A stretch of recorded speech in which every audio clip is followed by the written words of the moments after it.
Hey friends, happy Saturday, the 27th of April, Saturday, the fourth week of Easter. It's nice to be with you. I'm Father Bill Hill, priest at Holy Spirit Catholic Community in Rock Springs, Wyoming.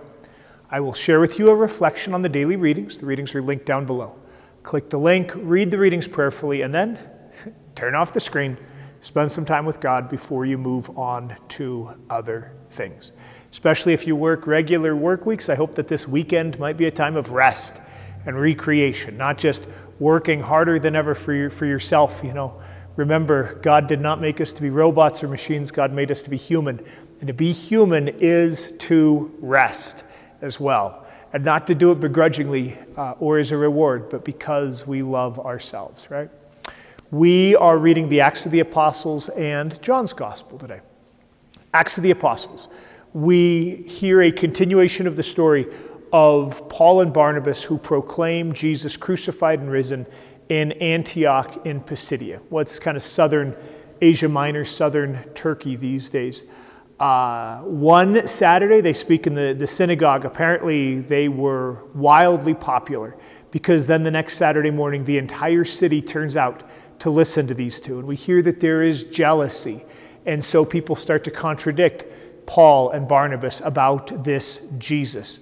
And so they turn from Jewish people to share the good news of salvation to the Gentiles, to non-Jewish folks who are filled with joy, right? How do we feel about the good news of Jesus? If I'm not really careful, I can take it for granted. I can forget what a gift it is to believe in mercy and love and generosity, to believe that this is indeed a safe, loving creation. How about for you? Do you receive the good news with joy like the Gentiles in Antioch and Pisidia? What's your relationship with this call from Jesus? The other image here is Saul and Barnabas go to the edge of the city and they shake the dust of their sandals off against them. What's that about? Several times in Jesus' gospel, in the Gospels, when Jesus sends out the disciples, he says to them, if any town doesn't receive you, don't stress out about it. Go to the edge of town, shake the dust of their town off, right? Saying, I'm done. I have nothing to do with you. I'm not even taking your dust with me. And then move on to the next place. And that's exactly what Saul and Barnabas are doing. Where do we need to be done? To say, that's in the past. The Lord can take care of that. Where do we need to just say, this isn't how I think that God's calling me for my life to be, and that's okay. I will move on in my emotions and in my life. Saul and Barnabas are able to do it. Jesus is the one who instructs it, commands it, directs it. It's okay at times to need to set boundaries and to move on in our lives. How is it perhaps that, like Saul and Barnabas, we're called to do the same? Gospel of John, another gospel that I do appreciate. Here, yesterday we had Thomas saying, I don't understand. We don't know where we're going. Now today it's Philip saying something kind of dumb, right? He's been with Jesus for a while. And so finally he gets up the courage to say, okay, you've been talking about this Father. Yeah, clearly this Father is a big deal for you, Jesus. Would you show us the Father?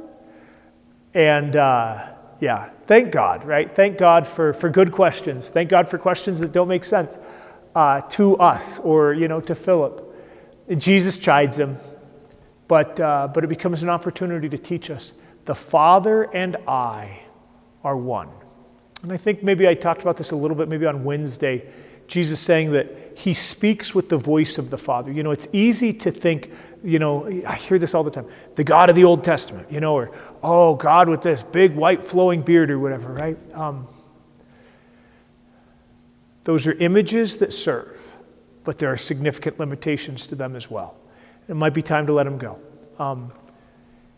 The Father and the Son are one. Jesus shows us the Father. Sure, absolutely. There is development in the Old Testament. A warrior culture that was so often on the receiving end of violence and abuse from neighbors probably hears the voice of the Lord as violent words. They conceptualize their God as a warrior God. It is a development that takes place over the course of over 1,000 years. Even that was the voice of the Father, that Jesus and the Father are one. You know, when we want to see who God is, we don't put the Old Testament against the New Testament, but instead we read it through the lens of Jesus, who is the merciful one, Jesus who is the caring one, Jesus who is the tender one.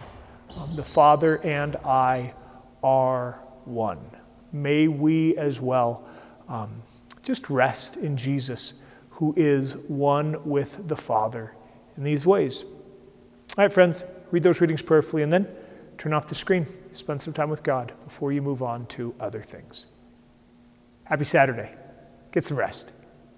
God bless y'all.